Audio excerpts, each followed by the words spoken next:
Hi Samuel, I want to take a look at your ad. First of all, you have a lot going on. You have a lot of different fonts, and we're going to talk about that and talk about some placement issues. Your image is high enough resolution. It looks good,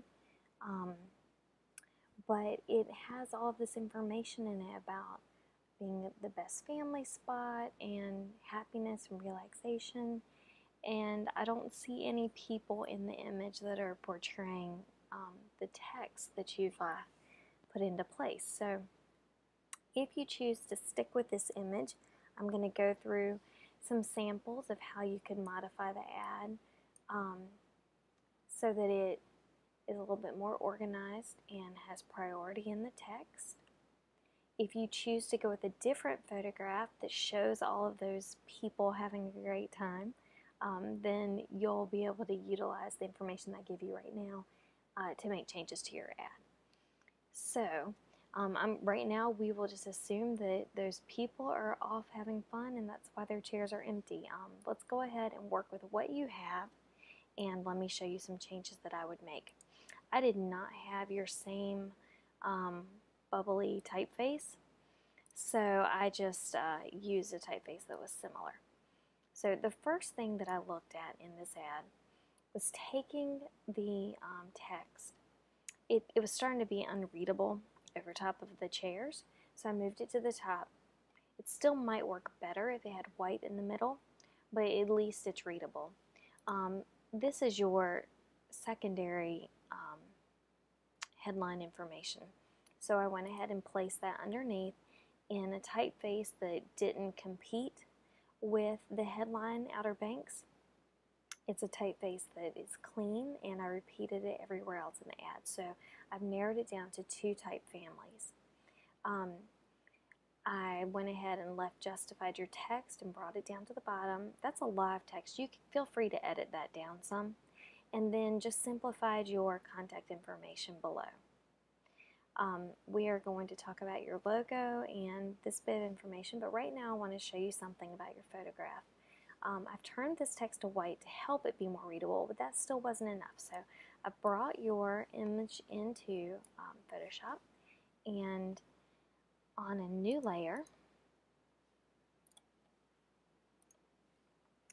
what I would do is pick a gradient that is, let's go ahead and make that black. Okay, so here we're choosing a gradient that goes from black or gray to transparent, and I'm just going to start out here on the edge and start bringing in some of that black and gray. What I'm trying to do is just add a little bit of depth to the bottom of your image, letting it disappear a little bit. That might be too dark.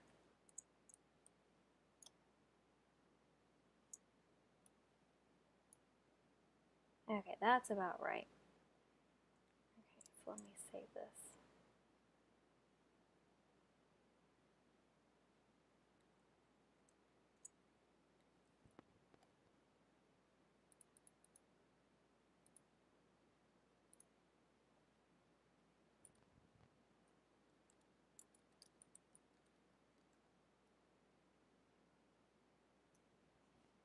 Okay, just going to save that and place that image in here.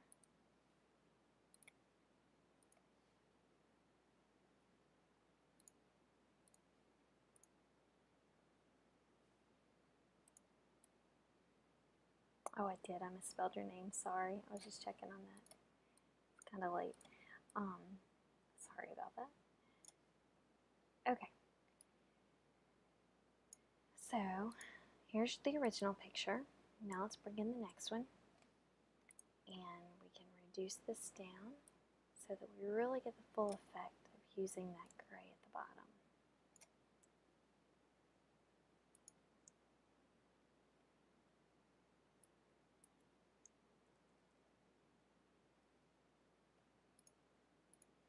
Okay, you can see that that text is more readable.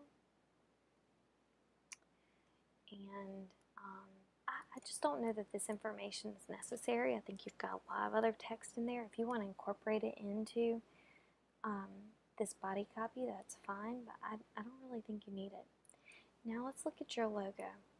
I think this logo will work, except that the sun looks kind of stretched, so let's go ahead and stretch that back out a little bit.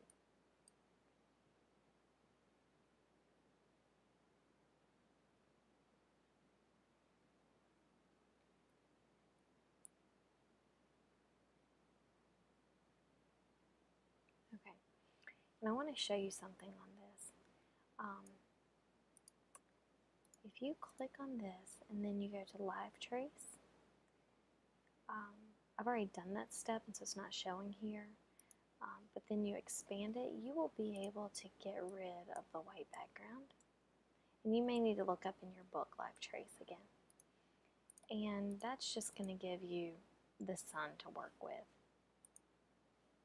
And let's try a couple different things and see if we can help it stand out enough.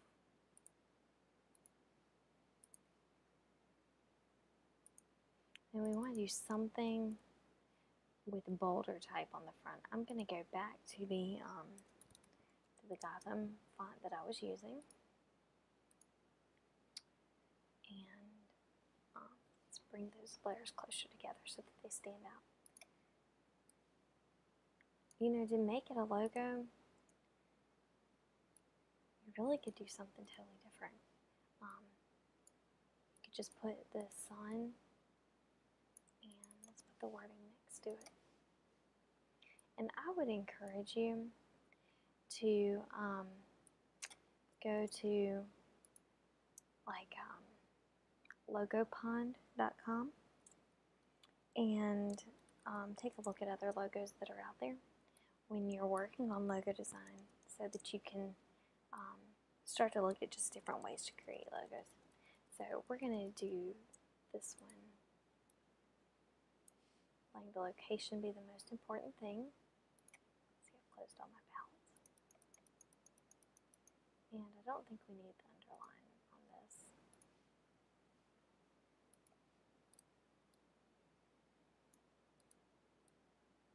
If you want to take this a step further, why don't we get rid of the O? And let this be the O.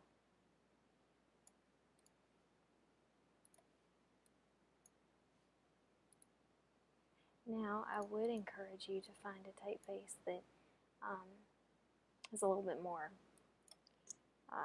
hand-drawn quality to it. Let's try Comic Sans. That's really not a typeface I ever recommend to people, but in this case, I think Comic Sans might do well. Yep, I think that's going to be great. Okay, so let's try all this in white. Okay, and suddenly you have a logo that really works like a logo. It makes more sense. You can take this a step further and even box it in if you feel like that's going to help it show up.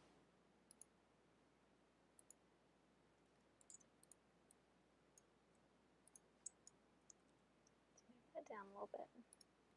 Okay, so something like that works better as a logo instead of just putting the information behind it. Now we have to make this smaller,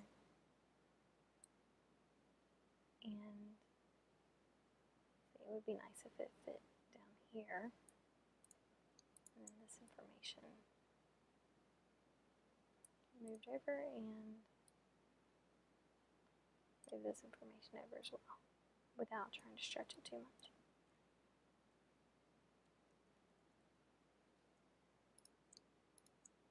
Take that back. I think it would look better.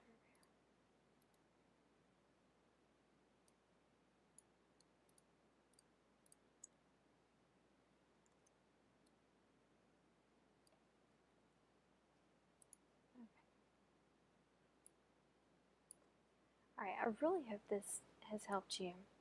I think at this point you can go back and start to make your own corrections on it. This is kind of how I would tackle this ad. I still don't really like it there. maybe here.